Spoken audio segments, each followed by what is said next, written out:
అండి, this is doctor శ్రావ్య బుట్ట from LBR dental and implant centre. మా క్లినిక్ హైదరాబాద్లోని మాదాపూర్లో ఉంది. చాలామంది క్లినిక్కి వచ్చే పేషెంట్స్కి ఎప్పుడైనా ఇంప్లాంట్ అడ్వైస్ చేసినప్పుడు ఫస్ట్ వాళ్ళు అడిగే క్వశ్చన్, అమ్మో ఇంప్లాంట్ సర్జరీ నొప్పిగా ఉంటుందేమో అని. సో ఈ వీడియోలో నేను ఎగ్జాజరేట్ చేయకుండా క్లియర్గా ఆనెస్ట్గా ఒక ఇంప్లాంట్ సర్జరీ ఎలా ఉంటుందో నేను చెప్తాను. సో ఇంప్లాంట్ సర్జరీ అంటే ఏంటి, ఇంప్లాంట్స్ అంటే ఏంటి? ఇంప్లాంట్స్ అంటే ఏమీ లేదండి, నా బోన్లో టూత్ రూట్ని రీప్లేస్ చేస్తాయి. సో ఇంప్లాంట్ సర్జరీ జరిగేటప్పుడు ముందుగా మనకి అనస్థీషియా ఇస్తారు. ఇది నార్మల్గా లోకల్ అనస్థీషియానే, అంటే మనకి నార్మల్గా రూట్ కెనాల్స్ ఎక్స్ట్రాక్షన్స్ ఎలా అయితే జరుగుతాయో, ఏ ఇంజెక్షన్స్లో అయితే జరుగుతాయో సేమ్ ఇంజెక్షన్ దీంట్లో కూడా వాడతాము. సో ఇంజెక్షన్ ఇచ్చాక అనస్థీషియా ఎఫెక్ట్ అనేది వచ్చేదాకా మీకు కొద్దిగా ఒక 5 minutes అయినా టైం పడుతుంది. అనస్థీషియా ఎఫెక్ట్ కంప్లీట్గా వచ్చాక మీకు పెయిన్ అనేది 1% కూడా తెలియదు.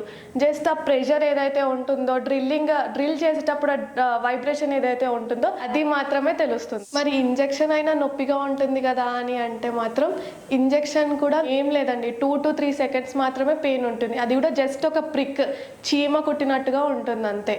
ఆ ఇంజెక్షన్ ఏదైతే ఇచ్చాక అనస్థీషియా ఎఫెక్ట్ అనేది స్టార్ట్ అవ్వడానికి ఒక 5 minutes పడుతుంది. సో ఆ పెయిన్ సిగ్నల్స్ ఏవైతే బ్రెయిన్కి రిసీవ్ అవుతాయో, సో ఆ పెయిన్ సిగ్నల్స్ అనేవి బ్లాక్ చేస్తుంది అనస్థీషియా. సో మీకు ఎటువంటి పెయిన్ అనేది ఉండదు.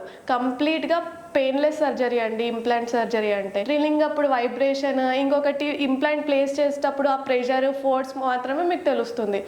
సో అనస్థీషియా దిగిపోయాక సర్జరీ తర్వాత పెయిన్ ఏదైతే అడుగుతారో పేషెంట్స్ చాలామంది, ఇది కూడా చాలా మైల్డ్, అంటే చాలా తక్కువ.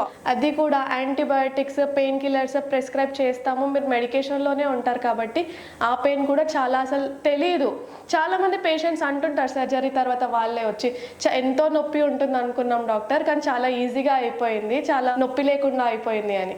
సో మీరు భయపడాల్సింది ఏదీ లేదు. చాలా ఈజీగా, చాలా సింపుల్గా, ఇది చాలా కంట్రోల్డ్ ప్రొసీజర్ కాబట్టి మీరు భయపడాల్సింది, వరి అవ్వాల్సిన విషయమే కాదు. సర్జరీ అప్పుడైతే మనకు తెలిసింది ఎలా ఉంటుందో ఇప్పుడు చెప్పాను. మరి పోస్ట్ సర్జరీ మెడికేషన్స్, ఇన్స్ట్రక్షన్స్ ఏంటో ఒకసారి అవి కూడా చూద్దాం. సో సర్జరీ అయిపోయిన తర్వాత మీకు మైల్డ్ పెయిన్ ఏదైతే ఉంటుందో అది యాంటీబయాటిక్స్, పెయిన్ కిల్లర్స్తో, ఇంకొకటి స్వెల్లింగ్ ఉంటుందండి కొద్దిగా, అది కూడా చాలా తక్కువ. స్వెల్లింగ్ కూడా 2 to 3 daysలో తగ్గిపోతుంది, అది కూడా పెయిన్తో పాటు. సో మీరు మెయిన్గా భయపడే విషయం ఏంటి, స్వెల్లింగ్ వస్తుంది మరి ఇది ఎప్పుడు తగ్గుతుంది అని. మీకు ఫస్ట్ డే ఉన్నంత స్వెల్లింగ్, పెయిన్ నెక్స్ట్ డే ఉండదు. సో గ్రాడ్యువల్గా అన్నీ తగ్గుతూ వస్తాయి. ఆ 1 week ప్రాసెస్ ఏదైతే ఉంటుందో మనకి ట్రయల్స్ అని, ఇంప్లాంట్ ప్లేస్మెంట్ అని, మెల్లిమెల్లిగా అన్నీ తగ్గుతూ వస్తాయి. సో సర్జరీ తర్వాత పెయిన్ని మనం యాంటీబయాటిక్స్, మెడిసిన్స్, పెయిన్ కిల్లర్స్తో మనం మేనేజ్ చేయవచ్చు. ఇంకొకటి, సర్జరీ అయిన 24 hours పుక్కలించడం కానీ ఊసేయడం కానీ చేయొద్దు. ఆ 24 hours మన సలైవా అయినా, బ్లడ్ అయినా, ఏదైనా మన నోట్లో ఫామ్ అయినప్పుడు అది స్వాలో చేసేయాలి. మీరు ఎంత స్పిట్ చేస్తూ ఉంటే అంత బ్లీడింగ్ అవుతూనే ఉంటుంది. ఇంకొకటి, స్పిట్ చేసినప్పుడు ఆ బ్లీడింగ్ ఎంత అయితే అవుతుందో అప్పుడు అది హీల్ అవ్వదు first of all. So 24 hours వరకు స్పిట్ చేయకుండా ఉండడం మాత్రం చాలా మ్యాండేటరీ.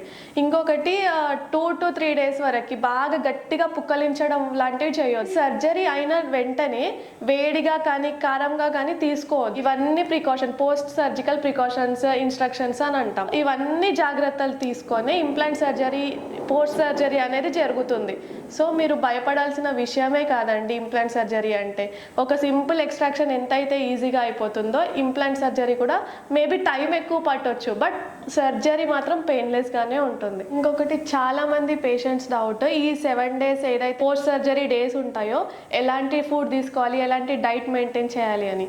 సో మీరు ఫస్ట్ సర్జరీ అయిన ఫస్ట్ 2 days మీరు సాఫ్ట్ డైట్, అంటే జావా లాంటిది, పెరుగన్నం, చాలా మెత్తగా చేసిన పెరుగన్నం, ఇలాంటివి తీసుకున్నా ఒక 3 days అయిపోయాక, 4 days అయిపోయాక మాత్రం సెమీ సాలిడ్ డైట్లో ఉండొచ్చు. మెత్తటన్నం అయినా సరే, ఏదైనా సరే మెత్తగా తీసుకోవచ్చు, కానీ తినడం మాత్రం కంపల్సరీగా ఉండాలి. మీరు మరీ జావా పైనే ఉంటాను, మరీ పెరుగన్నం పైనే ఉంటాను అంటే మాత్రం మీ హెల్త్ ఎఫెక్ట్ అవుతుంది. సో ఏదైనా కూడా మీరు మాత్రం ఫుడ్ తినలేకపోతున్నాను అని చెప్పి ఫుడ్ తినడం మాత్రం ఆపేయొద్దు. మీరు ఎంత మంచి డైట్ తీసుకుంటే అంత తొందరగా హీలింగ్ ప్రాసెస్ కూడా అవుతుంది. సో నాకు తెలిసినంత వరకు అయితే మీ క్వశ్చన్స్కి నేను ఆన్సర్ ఇచ్చాననే అనుకుంటున్నాను, మీ డౌట్స్ క్లియర్ అయ్యాయని అనుకుంటున్నాను.